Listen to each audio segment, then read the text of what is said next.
Hello wise women, welcome to my channel. I am Wanga and this is Women Wellness, a place for every woman who wants to take back control of her life, understand her body, and heal herself naturally. If this is your first time joining, then welcome. If not, welcome back. Happy Mother's Day. Happy Mother's Day for May 8th. If you follow me on Instagram, Facebook, or WhatsApp, then you would have seen that I shared a video talking about, what Mother's Day feels like based on my own experiences around motherhood, fertility, infertility, and other women's experiences in my consultations and in my fertility program. Fertility is one of the things that I do come across a lot and work with a lot with the women that I interact with in Women Wellness. So I know what the day can represent, and this is what I was saying in the video, that I know that this day can be heavy. It can bring up a lot of emotions for a lot of women, especially for those who are struggling with their fertility or have lost babies in a miscarriage or even an abortion. There's still a lot of repercussions that come with that type of loss still for the womb, physically and emotionally and spiritually even. So in honor for all the women who motherhood has not been an easy journey or continues to be a hard journey, women who have lost babies through miscarriages, stillbirths, etc. I thought I would do this video where I share my fertility journey and also how to heal your womb after a miscarriage or child loss. So if you don't know, I have had a total of 3 miscarriages. That was in a space of about 18-19 months. And 2 of them happened exactly apart in between April of 2015 and May of 2016. And I was in hospital on Mother's Day. All 3 pregnancies, I never knew I was pregnant until I was losing the babies. So that was a whole, that was a whole other ordeal, working through feelings of anger, of guilt, of regret, of, feeling like I had done something wrong. Maybe I could have saved the babies if I knew I was pregnant. But also because I had sometimes even dreams. So I had even dreamt that I was going to conceive, or I dreamt of a scenario where I was told I would conceive a week before my birthday, and I did.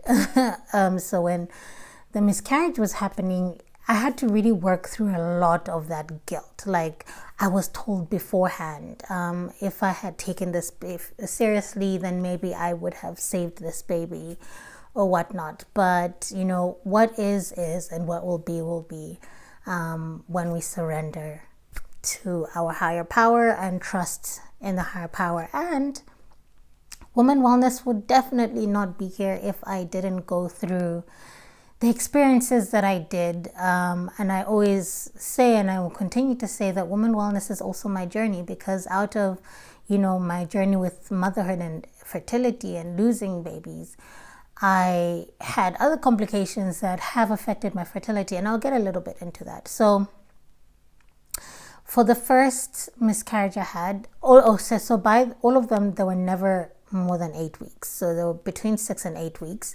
When I asked doctors what's wrong, I was told that's just things happen. But that was not satisfactory enough for me. So which brings me to the first thing. What is the first thing? How do you get closure on losing your baby?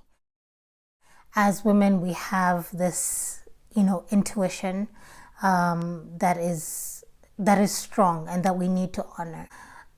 When you do experience child loss, when you experience a miscarriage, especially if it's just more than one, I would say ask questions. Ask uncomfortable questions that you are having in your mind and in your heart and in your gut. There's nothing wrong with that. You should not feel shame for asking those questions. Ask whoever it is. Ask, the elderly woman, the go-go's. Ask your doctors. Ask anybody. Ask Google. Google can, lead you down a whole path, but then it can also bring some much needed answers for you in terms of closure.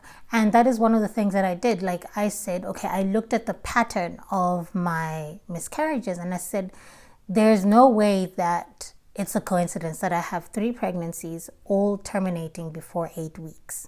What is happening in that time during a pregnancy that the body could say, no, we can no longer continue with this pregnancy? And Google was one of the first places that I went to, and I got answers. So that was the first thing, and I think that is the main thing, that, like I said, ask questions, seek answers until you find rest and are satisfied with it. It quite often happens that women who are mourning the loss of having lost a pregnancy, there is not much... sometimes there's not patience around the people. So people are kind of saying, oh, it happened already, just get over it. It's been months already, just get over it. But at no point should anybody tell you when to get over child loss, when to get over, the pregnancy that you lost, and how quickly you should heal. That is your journey, that is unique to you. Even if you have your partner who was in your life at that time, he also would have experienced loss, but you experience it in very different ways.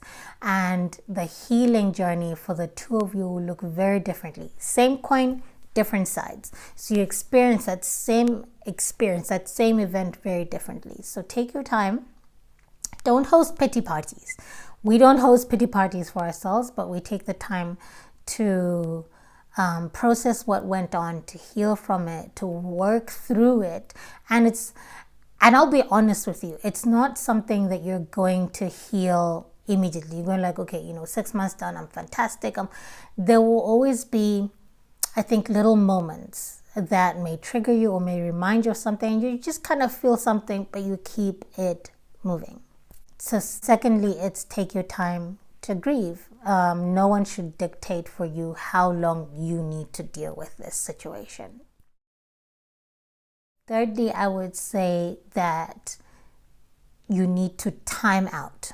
Take some time out as much as you can, or redo your schedule where you get to have more downtime. Because one of the things that happens, especially when we're in grief, is that we can start to compensate we can start to get busy and do more things to keep us busy, to not work through what we're actually feeling. And there is no way to escape something that you need to deal with. We know that energy cannot be created or destroyed. It can only shapeshift, change form. So your dealings of loss, you can be like, well, you know what, I'm not gonna, if I keep busy, if I keep working, if I keep exercising, I won't have to deal with that.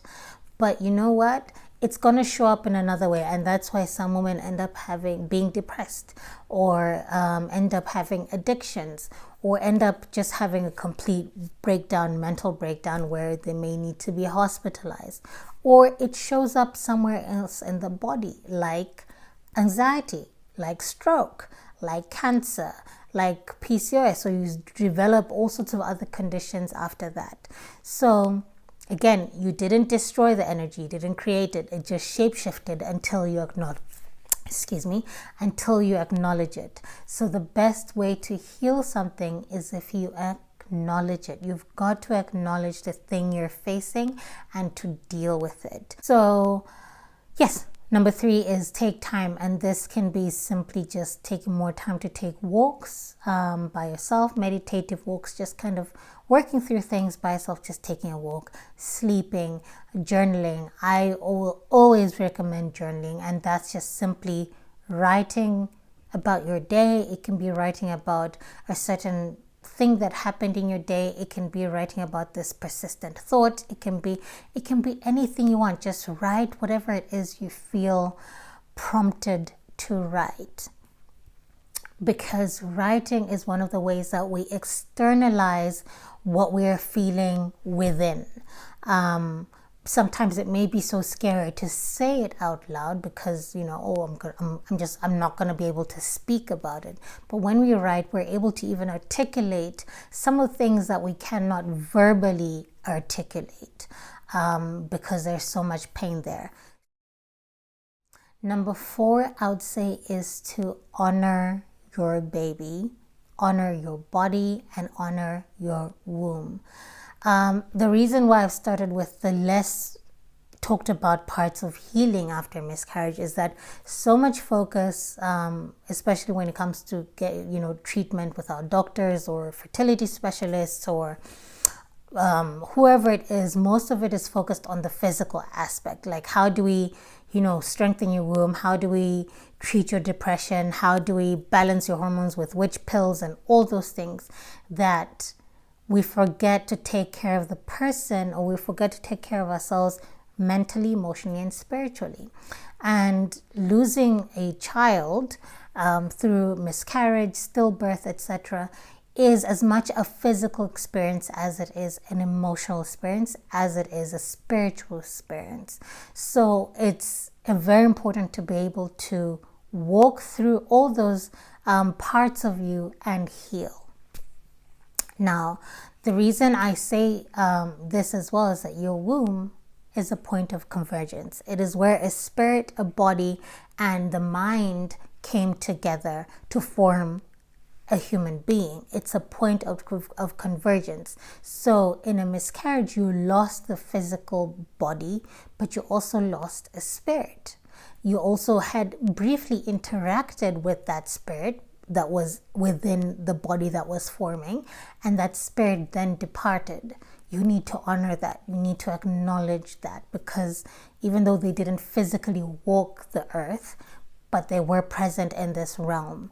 So you can name that baby, and you light a candle and acknowledge that they came and acknowledge that they left. And then you can also plant a tree or plant a flower, do something in the memory of that baby and that life, or twins if you're carrying multiples. But to name them and to honor their presence and their departure is very much healing for the spiritual part of letting go and finding closure. If you have a chance, I would say sit with whatever comes out. With the second pregnancy was a whole mangled mess. So I actually needed to have a D&C, which actually caused more complications, but maybe I'll do that in another video.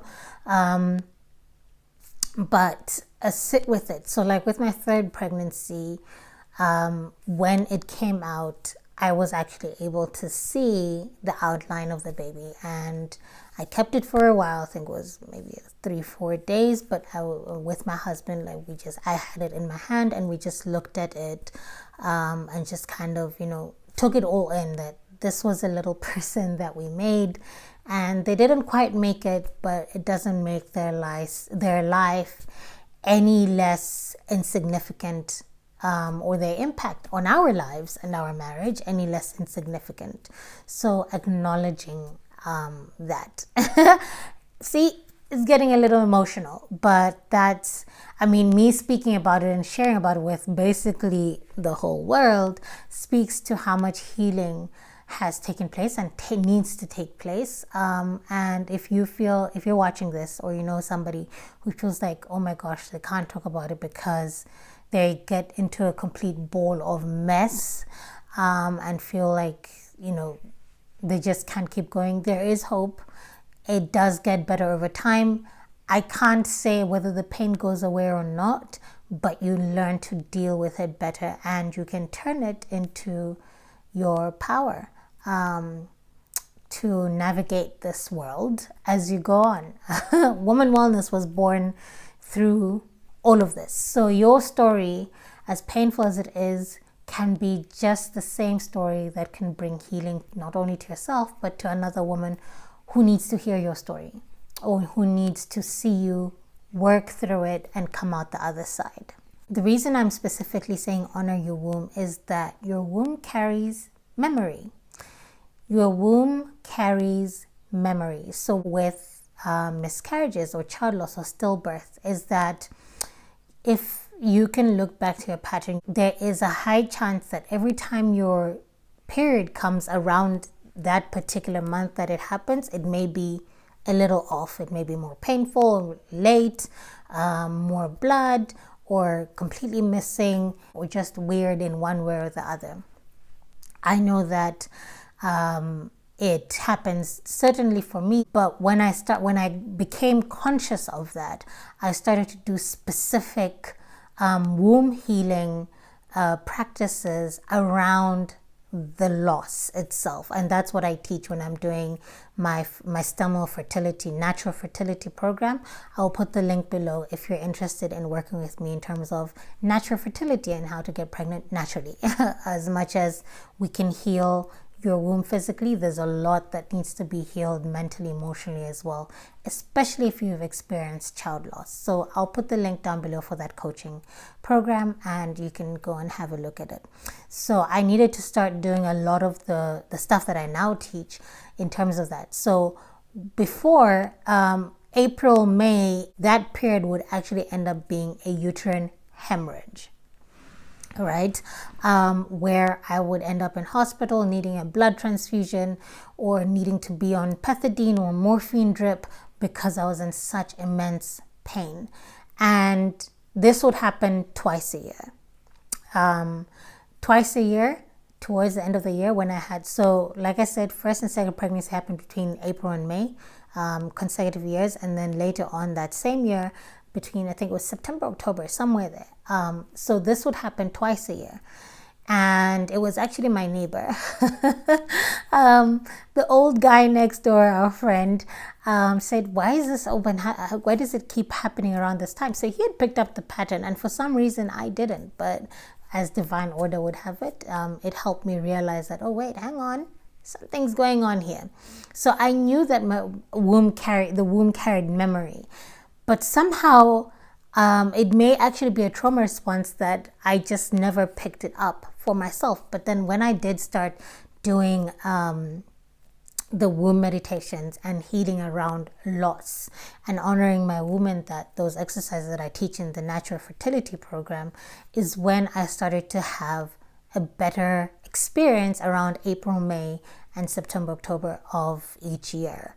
And so that is when I realized, okay, so there is still deeper healing that needs to take place.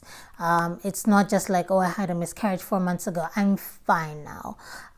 You can be fine. I'm not saying that everybody's moping around and feeling miserable, but healing takes place on so many different levels because there's so many parts of us. We have a physical being, we're a spiritual being, we have a physical body, and we have a mind, emotions. So there's so many parts of us that were involved in this carrying of life, of making of life, that all of those also need to be addressed and healed. As I'm looking at this recording, it definitely looks like it's going much longer than I experienced, and I've only just begun, or I've only just addressed kind of the more psycho-emotional, spiritual side of healing after child loss. So I think I'm going to cut this video off here, and then I will then do a part 2 where I talk about the physical aspect of naturally healing your womb. So in parting, I wrote this ode to mothers or to motherhood that I share every year since then. I wrote this when infertility was staring me right in the face. I was in hospital. Like I said, I was in there because, a lot of things happened during my miscarriage. I must have been mishandled somewhere, somehow during the surgery, and that has caused complications with my uterus that make conceiving even harder.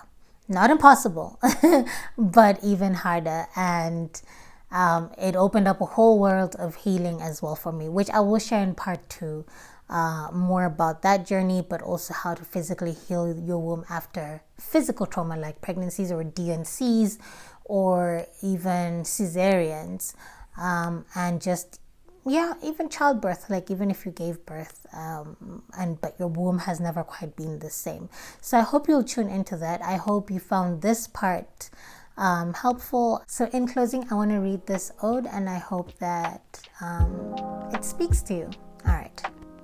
So, to the mothers still waiting, it will happen. To the mothers told it's impossible, you are still magical. To the mothers who carried their babies that they never got to meet, we recognize you. To the mothers who are blessed with babies from other women's wombs, we respect you. To the mothers who have buried their children, we pray strength and peace for you. To the mothers who left together with their little angels, rest well. To the mothers who have to play both roles, we honor you. To the mothers who have to get extra care for their special little ones, we stand by you. And to all mothers, we celebrate you. You are irreplaceable. Happy Mother's Day.